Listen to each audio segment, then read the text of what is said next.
dear students. It's our 56th lesson and topic today is Sunrise Part 2nd. And Sunrise, it's a poem by Padma Sajdev in Dogri and it has been translated in English by Dr. Karan Singh. Looking at the poem, we are told that in this poem, actually, the poetess wants to say that there is no fixed time or no set time for the sun to rise. She's of the opinion that whenever the sun rises, that is sunrise. And if we look at this thing, that the sunrise actually means here awakening. So, and how does this awakening comes in in the life of a person? It comes through knowledge.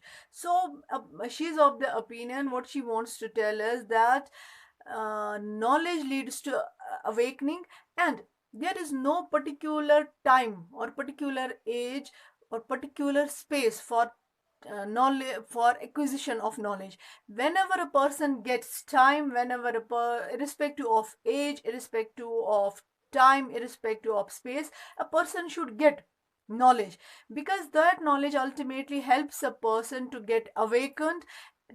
His vision broadens, his perspective changes, his outlook broadens. So she tells us this thing, that just like a sun in the morning, when the sun rises, the darkness of the world that gets vanished. Similarly, with the acquisition of knowledge, the darkness of a person that gets vanished. So there is no particular time for the removal of the darkness and getting awakened, just like there is no particular time for sun to rise. Whenever it rises, that is sunrise.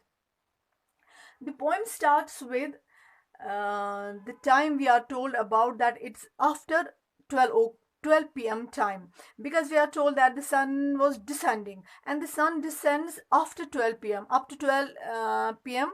it ascends, and then after exactly after 12 p.m. it starts descending. But at the same time, it's also told in the poem that the sun is not bright and clear as it is usually in the morning, and that since it's not bright and clear, there means something was stopping its light. And what is it? That's the clouds. And the sun is, that means the sun is covered by the clouds, and then the rain is coming continuously from the sky, and the sky has completely been soaked by the rain, or has got wet by the rain. And at the same time, the sky is feeling lonely because without the company of sun, because sun is not there shining brightly. And due to that thing, the sky is thundering, and this thundering has been referred to as that it is expressing its anger. Then we are told that the sun gets the opportunity, because when the clouds become slightly lighter, the sun gets the opportunity to push the clouds away and peeps out from those clouds to show his face to the sky, or to give company to the sky. But it is still not as bright, it is still paler, we can say. And due to that paleness, it is behaving like a schoolboy who comes late to the school or late to the class, and then in order to avoid the attention of the angry school teacher, that schoolboy sits at the back row of the class instead of the front row of the class. Similarly, the sun is still not feeling as bright and powerful as it should be, so it is still paler. Then the sun, the pale sun, it begins to become brighter and brighter. That means it gets confidence and starts scattering brilliance in all directions. It's light in all directions. That means it's now getting confidence, it's now getting that powerful. And similarly, just like a schoolboy who is good at studies, when he starts acquiring or understands what the lesson is being taught, so he also feels confidence, he also feels confident. So similarly, this guy also getting confidence, and it starts scattering its light in all, or its brilliance, or its light in all directions.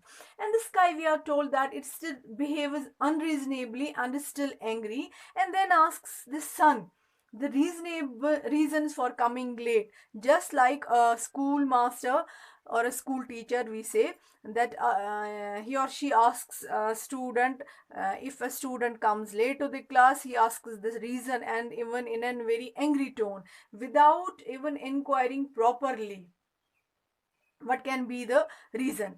And here this guy just like asks this son, was your slate not ready, or did you not get enough to eat?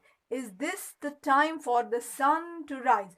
So here we can say the poetess, she is of the opinion that it's better to be late for the light of knowledge than to have the light of knowledge not at all.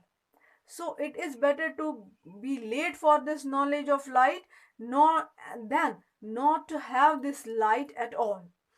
And at the same time, she also is of the opinion that the school children shouldn't they should also be given their time and given to express, or sometimes what is the reason for their coming late to the class, or coming late to the school. And then we so she wants to tell us that we should not behave unreasonably. One should behave, a person should behave, whether that is teacher or whether here that is sky, one should behave, in fact we can say, reasonably. Only then one can come to a proper conclusion.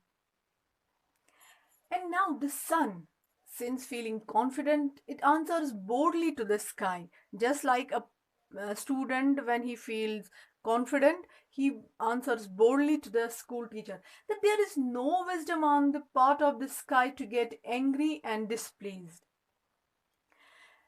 And there is no fixed time for the sun to rise. Whenever it rises, it is welcomed. So that means when a person gets confidence, only then a person can say in such a manner, in such a bold and confident way. And it is usually we can say that confidence comes with the acquisition of knowledge, acquisition of, or we can say intellectual freedom, we can say. So that's why the sunrise has been, in fact it refers to intellectual freedom, it refers to awakening, it refers to enlightenment. So there is no particular set time for intellectual freedom, for awakening, for enlightenment. Whenever a person gets opportunity, whenever a person gets time, he or she should avail that opportunity to get that intellectual freedom and to get that enlightenment and awakening in his or her life. With this poem, there are actually, we can say, two facets of poetry that Padma Sajdev has brought out in this poem. First, that there is no particular time for intellectual freedom and awakening. And whenever a person gets time, he or she should avail that opportunity, he or she should avail that time to get that intellectual freedom. And second thing, that and because that knowledge actually helps, or that intellectual freedom or knowledge helps a person to remove ignorance from his or her life. And then she's another facet of this poem is that school children, they must be taught with love and affection. It's only with love and affection that they will enjoy getting knowledge. And so it's very important that they must be trained to love knowledge. It's not that it should be forced on them, because when it's forced on them, then they start hating it. So it's very important that they should be trained to have love, to have knowledge through love and affection. And in fact only then they will, and in fact they will, or in fact they must love to learn.